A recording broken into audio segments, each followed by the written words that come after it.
Gobi noodles recipe చూసేద్దాం. Kittu channel. Cauliflower అదే గోబీ అండి. వేడి నీళ్ళల్లో కొంచెం సాల్ట్ వేసి జస్ట్ ఒక 10 నిమిషాలు ఉండించుకోవాలి. ఉండించి ఉడకట్టాలి. అందులో 3 టేబుల్ స్పూన్ కార్న్ఫ్లవరు, మొక్కజొన్న పిండి కూడా అంటారు. దీని తర్వాత 2 టేబుల్ స్పూన్ మైదా పిండి, సాల్ట్ వేసి ఫుడ్ కలర్ ఉంటే కలుపుకోవాలన్నమాట. కొంచెం వాటర్ వేసుకొని ఇలా కలుపుకోవాలి ఫ్రెండ్స్. బాగా ఫుడ్ కలర్ వేసుకోవాలి. ఫుడ్ కలర్ వేసుకోలేదు. కారం పొడి కలర్గా ఫుల్గా ఉండేది, రెడ్ కలర్ ఉండేది అనమాట. కారం పొడి వేసుకోవాలి. దీనికి బెస్ట్ ఎవరెస్ట్ అనమాట. బ్యాండ్ చేసేస్తున్నారు. కడాయి పెట్టి ఆయిల్ వేసుకోవాలి.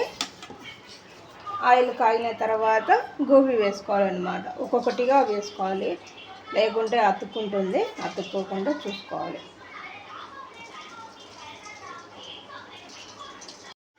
ఇదిగోండి, ఇలా ఎర్రగా అయ్యేంత వరకు ఎనిగినాక తీయాలన్నమాట. తీసి పక్కన పెట్టుకోవాలి. నూడిల్స్ను వాటర్లో సాల్ట్, ఆయిల్ వేసుకొని ఉడికిన తర్వాత నూడిల్స్ వేసుకోవాలి. మెత్తగా ఉడకకుండా మీడియం సైజు ఉడకబెట్టుకోవాలి. వాటిని ఉడకబెట్టుకొని ఇలా మళ్ళీ చల్ల వాటర్ వేసుకోవాలి. అప్పుడు కూల్ వాటర్ వేసుకుంటే ఇలా పొడిగా వస్తుంది అనమాట. తర్వాత కడాయి 4 టేబుల్ స్పూన్ ఆయిల్ వేసుకొని పొడుగు తరుక్కున్న onion, green chilli, capsicum, cabbage ఇవి వేసుకోవాలి. పిల్లలు తినరు కాబట్టి వేసుకోలేదు. అవి ఇట్లా దోరగా వేయాలి, ఎక్కువ వేయకూడదు.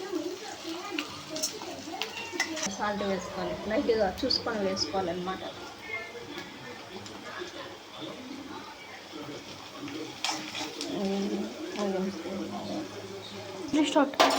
ఇదిగోండి, ఇది వేడి నీళ్ళల్లో ఎండుమిర్చి ఒక 3 గంటలు నానబెట్టుకొని మెత్తగా గ్రైండ్ చేసుకోవాలి. ఇవి చెడిపోకుండా ఉండడానికి ఇందులో వెనిగర్ వేసుకోవాలన్నమాట. దీన్ని మనకు స్పైసీగా కావాలంటే ఎక్కువగా వేసుకోవాలి. నేను ఒక 3 టీ స్పూన్ వేసుకుంటున్నాను. నూడిల్స్ ఎక్కువగా ఉంటాయి కాబట్టి.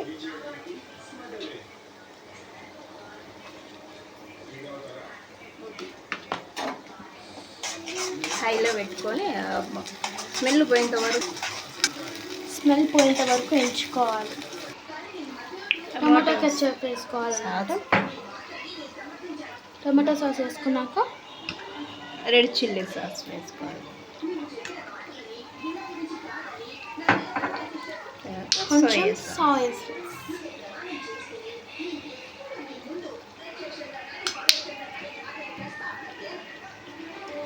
ఒక టేబుల్ స్పూన్ వెనిగర్. ఇలా ఆయిల్ పైకి తేలాలన్నమాట. అందులో గోబీ వేసుకోవాలి. ముందుగా వేయించి పెట్టుకున్న గోబీ వేసి దాన్ని కలబెట్టాలి. మధ్యలో దొంగిలించాలి ఫ్రెండ్స్ గోబీని.